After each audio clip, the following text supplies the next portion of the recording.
Donc merci à tous et bonjour. Merci de la confirmation de l'audio et de la vidéo qui passent correctement. On va essayer, comme d'habitude, en une demi-heure de faire le tour d'une question. Et aujourd'hui, on a décidé de s'attaquer au MOOC et au SPOC. Euh, non pas pour traiter en très grande profondeur, parce que le sujet mériterait largement d'être dépassé d'une demi-heure, mais d'essayer de voir ce que ça apporte et les quelques différences entre MOOC et SPOC et tous les autres acronymes qui sont accrochés autour, ce qu'on peut attendre de ces formats et comment ça s'opère, voilà, pour essayer d'avoir une vision un peu plus précise de ça. Donc merci pour votre présence à nouveau. Alors de quoi va-t-on parler pendant cette petite demi-heure ensemble? On va essayer de voir revenir très vite sur la définition d'un MOOC, mais y apporter aussi quelques précisions chiffrées. Pardon. Voir les spécificités d'un SPOC et donc quelques différences avec les MOOC, mais surtout les fondamentaux, les points communs entre ces deux formats. Essayer de regarder qu'il y a comme vraie différence par rapport à, alors on va presque le dire maintenant, feu le e-learning, et puis un petit bonus sur les dérivés XMOOC, CMOOC, Cook, Sook, voilà, et j'en oublie certainement. On ne sera pas forcément exhaustif. Vous avez une zone pour pouvoir nous poser des questions, et puis on essaiera de voir aussi, on a anticipé quelques-unes des questions qu'on se pose souvent. Euh, à qui s'adresser, comment on opère et combien ça coûte. Voilà. Le sujet est assez clair à traiter et merci d'être avec nous. Alors MOOC, on connaît tous la définition, hein, Massive Open Online Courses. Voilà, on a une vague idée de ce que c'est et pour ceux qui ont déjà pratiqué une idée un peu plus précise, Massif, ça veut dire que c'est pour tous. Hein, donc c'est une volonté de faire un cours qui s'adresse au plus grand nombre possible. Donc c'est un cours générique qui s'adresse à la fois aux professionnels ou aux particuliers, au grand public. On va pas revenir sur l'histoire des MOOC, les origines, voilà, c'est pas l'objet aujourd'hui. Le web est rempli de choses intéressantes dessus. Open pour gratuit. C'est ce qui a donné le grand essor et grand intérêt pour les premiers MOOC, la gratuité. Ça a aussi été un petit piège, on y reviendra plus tard. Le online, bien évidemment, c'est faire la part belle à l'apprentissage à distance, pas forcément en solitaire, hein, mais de l'apprentissage majoritairement à distance. Et puis, la notion de cours introduit celle plutôt d'un parcours. Et on va voir plus tard ce que ça apporte et les particularités, surtout les intérêts d'avoir cette notion de parcours.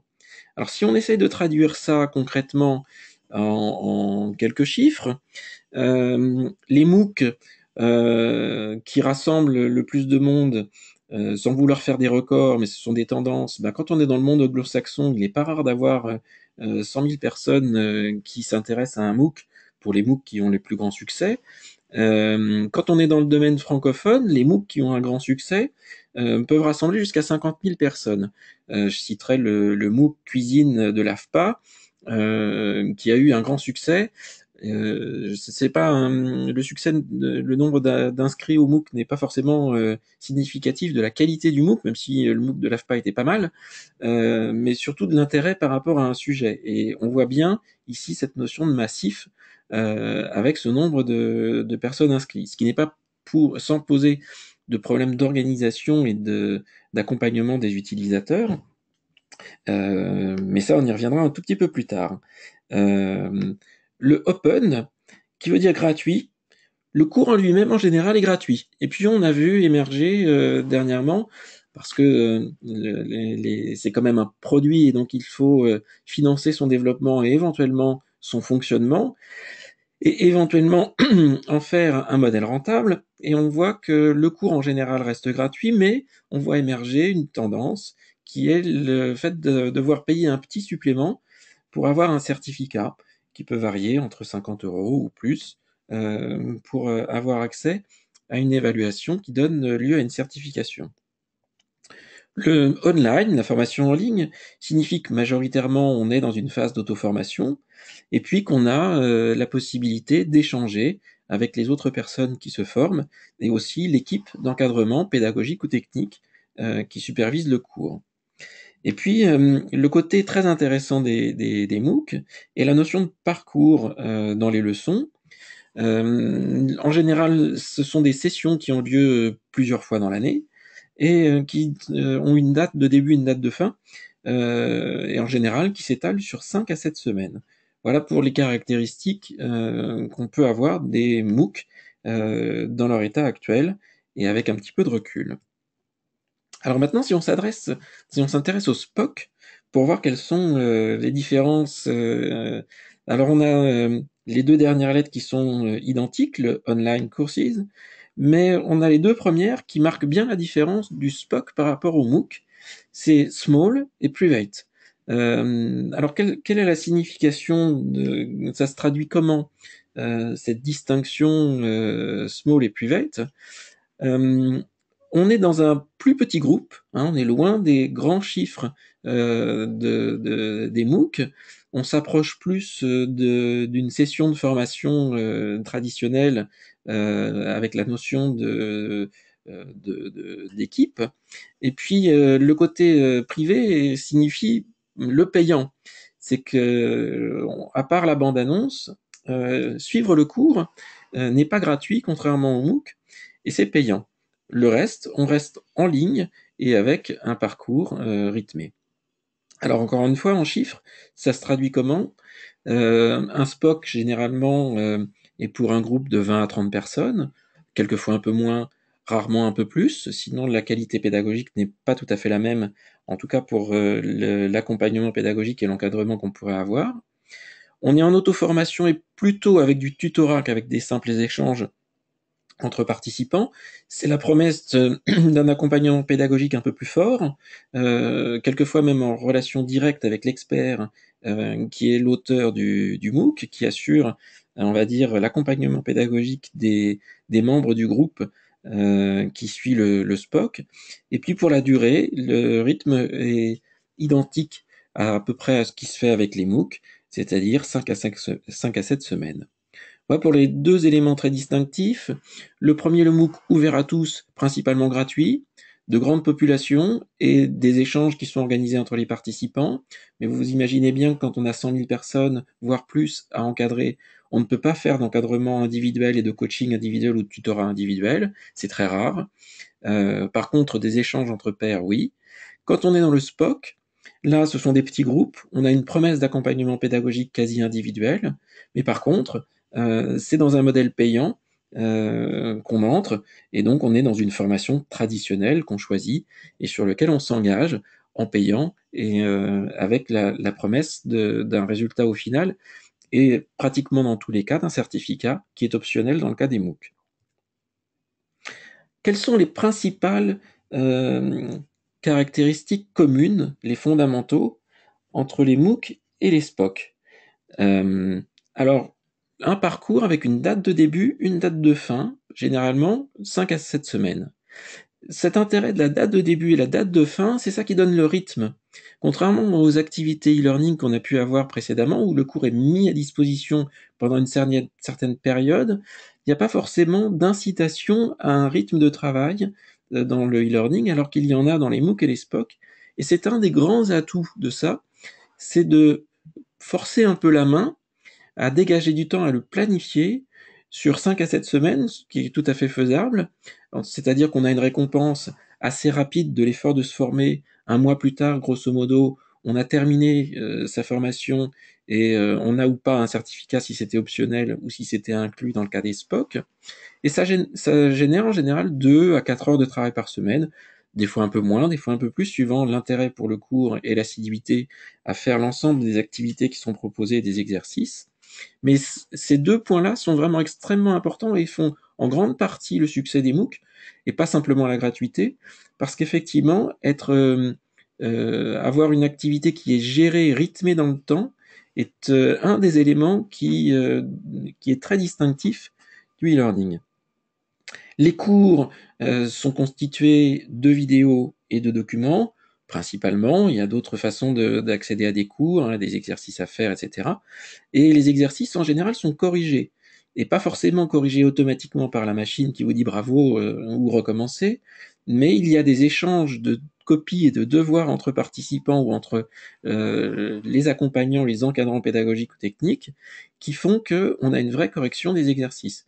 Dans le cas des MOOC, quand on est sur des MOOC à très gros volume, effectivement, chacun met la main à la pâte pour corriger les devoirs des autres personnes qui sont en train de se former en même temps que vous.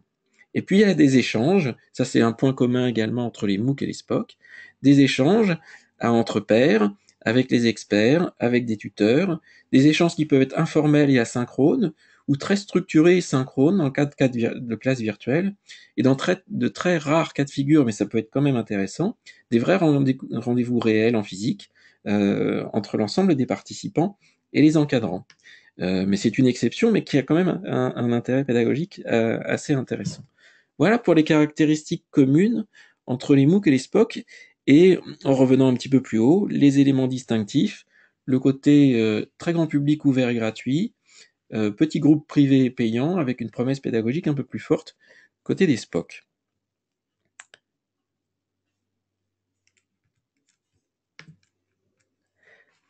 N'hésitez pas à poser des questions si vous voulez m'interrompre, mais je prendrai le temps d'y répondre à la fin. Alors faisons un petit flashback par rapport au e-learning. Ce que les MOOC et les SPOC apportent par rapport à ce qu'on a pu connaître des débuts des activités de formation à distance, principalement, c'est la dimension sociale, qui est un élément fondateur des MOOC et des SPOC. C'est le fait de faire partie d'une communauté apprenante, avec des échanges plus ou moins riches entre cette communauté, mais la dimension sociale est indissociable des MOOC et des SPOC. Ça fait même partie intégrante de la conception pédagogique, d'organiser, de structurer et de rendre quasi indispensable les échanges entre participants, avec les tuteurs, et donc c'est un élément qui est assez distinctif du e-learning. Le e-learning ne disposait pas de cette dimension sociale parce que on était beaucoup plus dans une logique d'auto-formation. Deux, parce que les plateformes LMS ne disposaient pas forcément de beaucoup de fonctionnalités ni de très bonnes fonctionnalités sociales. Donc c'était pas la peine de demander des activités qui étaient difficiles à mettre en œuvre. Puis aussi parce que, comme je l'ai dit, très souvent on ne prenait pas en compte cette dimension sociale dans le plaisir et l'intérêt de l'apprentissage. Par rapport au e-learning, on en a parlé, le rythme de travail qui est proposé, voire imposé, ce qui oblige à structurer et à organiser son temps pour se former, alors que la liberté totale, en général en e-learning, amenait que la veille de la clôture du programme, tout le monde se précipitait pour finir le plus vite possible le retard sur les modules qui n'étaient pas suivis. L'implication d'experts est assez intéressante, elle est même concrétisée en général par son apparition et son apport d'expertise sous forme de vidéos, soit d'introduction des sujets, soit de cours complets qui sont diffusés en vidéo, sur lesquels l'expert mouille sa chemise, puisqu'il ne fait pas que transmettre son savoir à des concepteurs pédagogiques qui font des contenus e-learning comme précédemment, mais il est le formateur sous forme d'apport de vidéos. Et donc ce dernier point, les vidéos, est un élément essentiel des MOOC et des SPOC par rapport au e-learning, parce qu'effectivement, c'est aujourd'hui un des médias qui est le plus agréable, le plus consommable, assez facile à produire, assez facile à diffuser, assez universel. On n'a plus de problème de normes, de format, etc. avec la vidéo. Et il est vrai que regarder une vidéo d'un expert, si en plus il est très pédagogue et didactique, c'est quelquefois bien plus agréable que de lire un texte. Je ne rentrerai pas dans l'efficacité pédagogique de la vidéo par rapport à d'autres activités, mais il est indéniable que c'est un des éléments de succès des MOOC et des SPOC, ce plaisir à suivre des cours en regardant quelqu'un qui vous l'explique, plutôt qu'en faisant le travail seul, de faire tout l'effort, de lire et de comprendre des contenus ou de faire des exercices. Alors, je vous avais parlé du petit bonus, les CMOOC, XMOOC, Cook, Souk, etc. Voilà quelques définitions. Certaines sont variables selon les origines. On peut avoir des MOOC sans interaction. On peut avoir des MOOC connectivistes. Alors ça, je reviendrai sur ce point parce que c'est assez intéressant. Le plus connu était ITIPA, où en fait, on donne une place à l'apprenant, non pas de celui qui doit apprendre quelque chose sans rien savoir, mais ici, on lui donne un rôle actif et pas simplement de participer à des communautés d'apprentissage, mais d'apporter aussi par lui-même des compléments de contenu, voire de contribuer à la co-construction du contenu en cours de réalisation du MOOC. Voilà, donc ça peut paraître un petit peu étonnant, mais en fait c'est exactement ce qui se passe depuis très longtemps en présentiel dans une salle, où à un moment donné, quelqu'un qui vient pour se former ne vient pas totalement vierge de savoir par rapport à la thématique choisie, mais a une petite expérience qui lui a donné envie de creuser le point d'où son inscription à cette formation traditionnelle, et puis le formateur se rend compte qu'il a quelque chose d'intéressant à dire, lui fait partager son expérience, son point de vue, quelquefois même son expertise sur des sujets particuliers. Ici, dans ces MOOC, ça fait partie intégrante du fonctionnement du MOOC. Le cours est ébauché, les contenus sont proposés et puis enrichis et complétés, voire même co-construits en cours de route par les participants.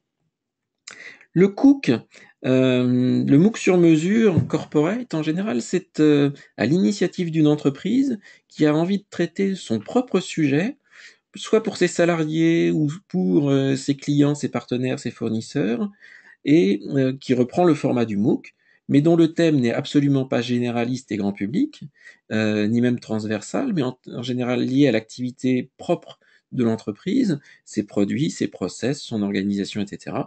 Et l'entreprise produit ou fait produire un MOOC qui lui est exclusivement dédié et centré sur son activité pour ses salariés, ses clients ou ses partenaires.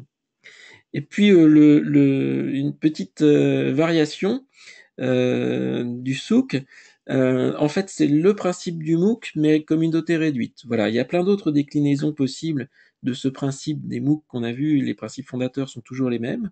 Et voilà quelques termes que vous pourrez éventuellement croiser ou disparaître et ne plus entendre parler au profit de deux termes qui commencent maintenant à bien s'implanter dans le paysage et à avoir une représentation commune assez claire, MOOC et SPOC. Voilà, mais ici vous avez un petit bonus avec quelques définitions en plus. Je vois qu'il y a quelques questions, je me permettrai d'y répondre juste après. Et on fera ça tranquillement vers la fin. Voilà, merci pour vos questions et j'en ai note et j'y répondrai. Alors, vers qui se tourner? La question est souvent posée. Alors, loin de nous ici de vous préconiser quelque chose, mais on a essayé de faire de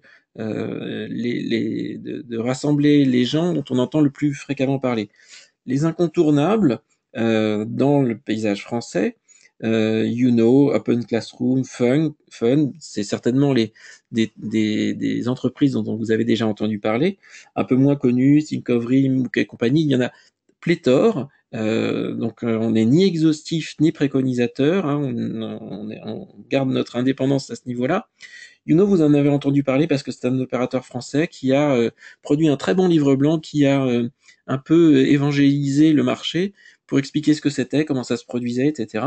A commencé par faire des MOOC, puis après des SPOC, a eu une petite initiative dont vous avez dû entendre parler, que j'avais trouvé rigolote, qui s'appelait Capitaine Spock, pour maintenant réintégrer tout ça dans la marque Youno. Voilà, c'est un des opérateurs français qui a une grande expérience. Open Classrooms, sans vouloir refaire l'histoire, en fait, c'est une très vieille entreprise créée par des petits jeunes, mais qui ont maintenant de longues années derrière eux.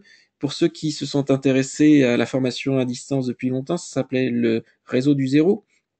Open Classroom, vous avez dû en entendre parler par quelques annonces.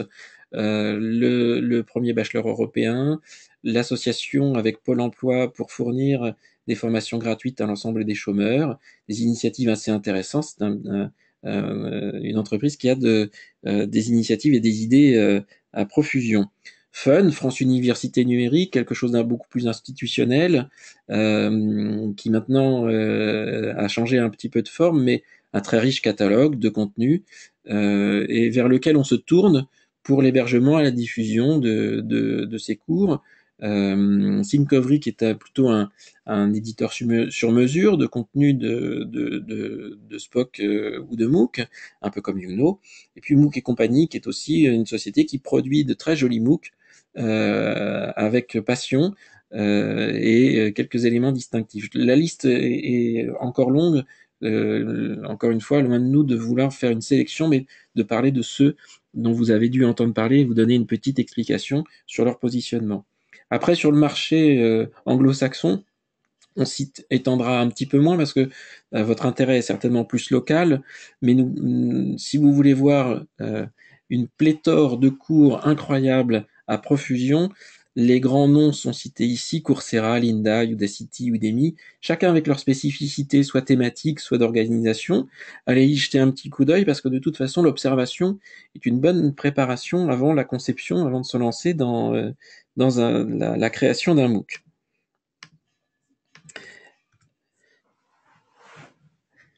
Alors pour les opérateurs, on a cité ceux-là, puis tous les autres. Mais dans tous les autres, on voulait en cibler quelques-uns. En fait, on se pose souvent aussi la question de la plateforme. C'est une question qui a été très très très souvent posée en e-learning, voire même commencer le projet par là, faut choisir une plateforme avant de se lancer dans le e-learning. C'était peut-être pas une très bonne chose de commencer à penser aux outils avant de penser au contenu. Et pour les MOOC, c'est à peu près la même chose. Tout le monde se dit, mais comment est-ce que je vais héberger ou faire héberger mon MOOC, comment le produire, etc. Alors on a fait ce petit clin d'œil aux éditeurs de LMS qui, avec opportunité et intérêt, essayent de raccrocher le mot MOOC à leurs outils, certains avec une vraie légitimité, des plateformes LMS qui sont tout à fait capables d'héberger et de faire diffuser et jouer des MOOC en respectant les fondamentaux des définitions qu'on a essayé d'ébaucher plus haut. D'autres, d'une manière un petit peu plus opportuniste et pas forcément très adaptée. Encore une fois, on ne citera personne, vous aurez tout à fait la liberté de voir par vous-même auprès des différents plateformistes ceux qui ont vraiment pris le virage du MOOC et ceux qui ont plutôt ça dans le viseur, mais pas encore d'une manière très opérationnelle. En fait, aujourd'hui, le MOOC ayant ouvert une nouvelle voie pour la formation à distance et plutôt avec succès, tout le monde veut suivre et s'accrocher à ça. Donc tout le monde veut faire du MOOC. C'est faire, on n'en est pas encore là, c'est pas aussi démocratisé que ça, d'où le fait qu'il y a aujourd'hui des opérateurs plutôt dédiés à cette activité, plutôt que ceux qui n'ont pas encore, dans le domaine du e-learning, pris totalement le virage.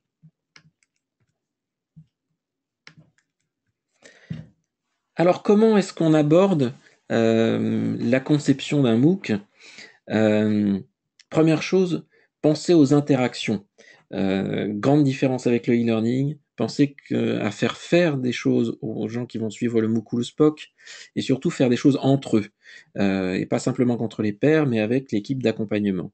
Pensez exploration. La formation, elle doit être un petit peu guidée, mais aussi doit laisser place à la découverte et à l'exploration individuelle pour que les gens s'approprient un sujet par rapport à des bases qui leur sont données, mais aussi par rapport à leur propre représentation du sujet, leur propre contexte personnel. Donc pensez exploration. Mettre en scène, c'est important, la vidéo est là pour être un fil conducteur et un des médias qui apporte le contenu, pas le principal, mais un des médias. Vous avez vu certainement les tendances si vous suivez quelques youtubeurs, etc. On est maintenant un petit peu loin quand même du monologue face à l'écran, caméra fixe, sans rentrer dans la production audiovisuelle sophistiquée, quelques changements de plan, un peu d'incrustation, et quelque chose qui est aujourd'hui dans la tendance du moment. Ça veut dire qu'il faut avoir ce regard quand on conçoit un contenu à une mise en scène pour avoir quelque chose d'agréable. Donner du rythme, c'est important. Rythme entre les leçons, rythme dans les leçons, rythme dans la durée, alterner les modalités pédagogiques, les activités qui sont à faire, les activités imposées, celles qui sont facultatives. Voilà, l'important dans un MOOC, c'est de ne pas s'ennuyer, donc à donner du rythme. Accompagner, c'est indispensable pour ne pas être seul devant son écran et trouver réponse à ses questions, qu'elles soient sur le contenu ou sur le déroulement.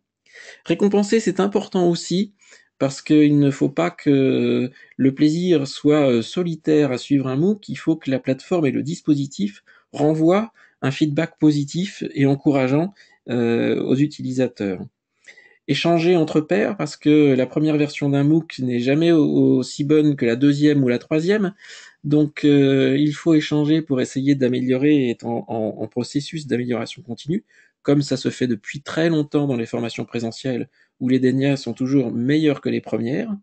et puis valoriser les acquis, c'est-à-dire mettre en perspective l'intérêt et les avantages pour les individus à avoir acquis des connaissances dans le cadre d'un dispositif. Alors combien ça coûte un MOOC? Tout le monde s'accorde pour dire que selon le format donné ici et selon une qualité qui est maintenant usuelle, ça coûte minimum 50 000 €. Ça peut coûter un petit peu plus, peut coûter un petit peu moins, suivant qu'on en fait un ou plusieurs. Voilà. Chaque partenaire pourra vous donner une estimation et vous-même pourrez affiner tout ça. Ici, c'était juste pour donner une idée du volume et des enveloppes. Comme en e-learning, on donnait une enveloppe pour 1 heure de e-learning traditionnel, rapid learning, sophistiqué, serious game, etc. Ici, on a tendance à parler de 50 000 € pour un MOOC, sachant que c'est pas un prix ferme et que tout ça dépend largement de la complexité du contenu et de la sophistication de la réalisation que vous voulez mettre en œuvre et surtout de l'apport de chacun des parties, l'expert, l'opérateur, l'hébergeur, etc. Et c'est bien évidemment un coût qui est hors fonctionnement et tutorat. Alors, est-ce que les MOOC, c'est un monde parfait? Alors, il y a encore quelques petites choses qu'il va falloir traiter. Forcément, les MOOC font oublier quelques déboires du e-learning. Ils sont plus attractifs et là, merci à la vidéo. Ils atténuent par les interactions le sentiment d'isolement qu'il pouvait y avoir en e-learning. Ils sont assez rapides à produire, d'autant plus maintenant que pas mal de méthodes agiles ont été mises au point pour pouvoir raccourcir les délais de production et voire même améliorer la qualité en gagnant un petit peu de temps sur les phases qui n'étaient pas forcément les plus productives et les plus intéressantes. Et puis ils sont peu coûteux, tout est relatif, mais on peut imaginer que c'est relativement abordable par rapport au coût d'un dispositif de formation dont on a l'habitude de voir les formes. Mais il y a aussi quelques points à améliorer.